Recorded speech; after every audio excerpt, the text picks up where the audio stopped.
MGBS వద్ద బంద్లో పాల్గొన్నారు. CLP నేత జానారెడ్డి, టీడీపీ నేతలు రేవంత్ రెడ్డి, సాయన్న, మాగంటి గోపీలు జేబీఎస్ ఎదుట బంద్ చేశారు.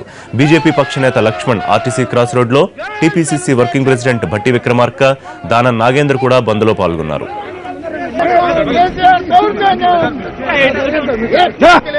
ఖచ్చితంగా అందరూ కూడా రోడ్ల మీదకి వచ్చి నిరసన తెలపాల్సిందిగా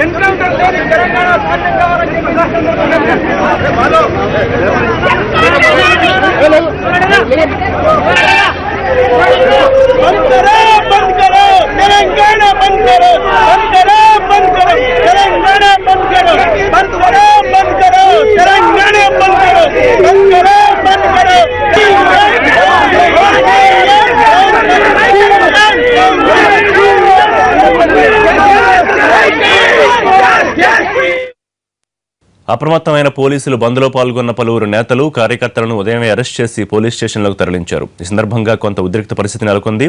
ముషీరాబాద్లో ఓ ఆర్టీసీ బస్సుపై గుర్తు తెలియని వ్యక్తులు రాళ్లతో దాడి చేసి అద్దాలు ధ్వంసం చేశారు. అటు జిల్లాల్లో కూడా బంద్ ప్రశాంతంగా కొనసాగుతోంది.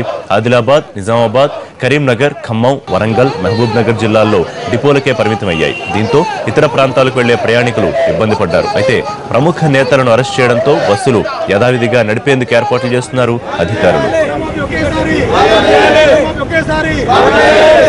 రైతుల ఆత్మహత్యలు, రైతుల ఆత్మహత్యలు, రైతుల రుణమాఫీ ఒకేసారి, రుణమాఫీ ఒకేసారి, రైతుల ఆత్మహత్యలు వెంటనే, రైతుల ఆత్మహత్యలు వెంటనే.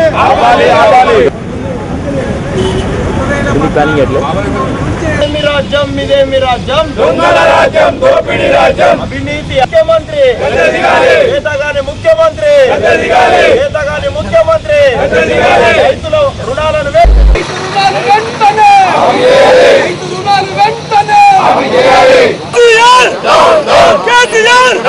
కాంగ్రెస్ పార్టీ, కాంగ్రెస్ పార్టీ, రైతు ఆత్మహత్యలు వెంటనే.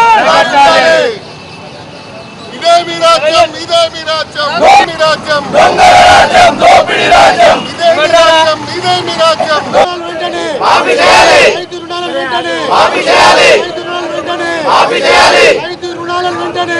ప్రజా వ్యతిరేక విధానాలు నశించాలి. ఇదేమి రాజ్యం, ఇదేమి రాజ్యం, దొంగల రాజ్యం, దోపిడీ రాజ్యం, దోపిడీ రాజ్యం, దొంగల రంగల రాజ్యం, ఇదేమి రాజ్యం, ఇదేమి రాజ్యం, ఇదేమి రాజ్యం, ఇదేమి రాజ్యం, దొంగల రాజ్యం. ఎన్కౌంటర్లు లేని తెలంగాణ కావాలి, కావాలి, ఎన్కౌంటర్లు లేని తెలంగాణ.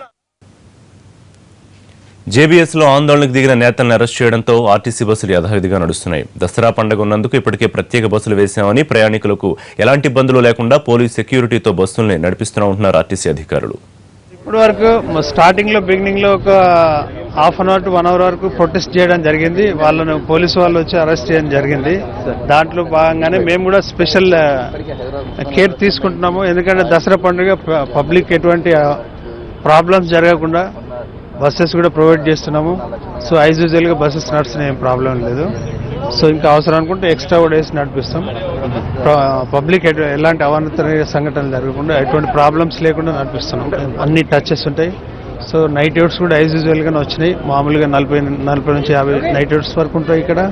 అవి కూడా యాజ్ యూజువల్గానే. హైదరాబాద్లో బంద్ ప్రశాంతంగా కొనసాగుతోంది. పలువురు అఖిలపక్ష నేతలు ధర్నాకు దిగారు. హయత్ నగర్ బస్ డిపో ముందు నేతలు బైఠాయించారు. దీంతో ఉద్రిక్తత నెలకొంది. నిరసన తెలుపుతోన్న నేతలను పోలీసులు అరెస్ట్ చేశారు. మరిన్ని డీటెయిల్స్ మా కరెస్పాండెంట్ రాధాకృష్ణ అందిస్తారు. హయత్ నగర్ డిపో ముందు చేపట్టిన బంద్ ఒక్కసారిగా ఉద్రిక్తతకు దారితీసింది. డిపో ముందు బైఠాయించిన సిపిఎం, సిపిఐతో పాటుగా ఇతర టీడీపీ, కాంగ్రెస్, బీజేపీకి సంబంధించిన కార్యకర్తల నాయకులు ఉదయం 4 గంటల నుండి వీళ్ళు డిపో ముందు బైఠాయించడం జరిగింది. డిపో నుండి బయటికి బస్సులను రానియకుండా వాళ్ళు ఉదయం నుండి కూడా ధర్నా చేయడం జరిగింది. దీనికి సంబంధించి పోలీసులు వాళ్ళని, కార్యకర్తలని ముందుగా ధర్నా చేస్తున్న వారిని అడ్డుకునేందుకు ప్రయత్నించారు. కానీ భారీగా చేరుకుంటున్న కార్యకర్తలను చూసి పోలీసులు కూడా వెనక్కి తగ్గారు. ఆ తర్వాత సుమారు 3 గంటల పాటు డిపో ముందు ధర్నా చేసిన కార్యకర్తలని పోలీసులు ప్రస్తుతం మనం చూస్తున్నాం అరెస్ట్ చేసి పంపిస్తున్నారు. ఉదయం నుండి కూడా దిల్సుఖ్ నగర్ అలాగే హయత్ నగర్ తదితర ప్రాంతాల్లో ఉన్న డిపోల వద్ద ఈ టీడీపీ కాంగ్రెస్ బీజేపీకి సంబంధించిన కార్యకర్తలు నాయకులు ధర్నాకు దిగుతూనే ఉన్నారు. వాళ్ళని అరెస్ట్ చేసి పంపిస్తూనే ఉన్నారు. ఇప్పుడు హయత్ నగర్ డిపో వద్ద ఈ అరెస్ట్ చేసి పంపిస్తున్న పరిస్థితి మనం విజువల్స్ లో చూడవచ్చు. కూడా దీంట్లో సిఐటివికి సంబంధించిన కార్యకర్తల నాయకులు ఉన్నారు. వాళ్ళని అరెస్ట్ చేసి పంపిస్తున్నారు. పోలీసులు భారీగా మోహరించి కార్యకర్తలను అరెస్ట్ చేసి పంపించేసిన పరిస్థితి మనం చూస్తున్నాం. ఇటు వీళ్ళందరినీ కూడా శివారు ప్రాంతాల్లో ఉన్న పోలీస్ స్టేషన్లకు తరలిస్తున్నారు. మరోవైపు జాతీయ రహదారిపై బైఠాయించిన కాంగ్రెస్ కార్యకర్తలను కూడా అరెస్ట్ చేసి మీరుపేట పోలీస్ స్టేషన్ తరలించిన పరిస్థితి చోటు చేసుకున్నారు. షార్ట్ బ్రేక్ తీసుకుందాం.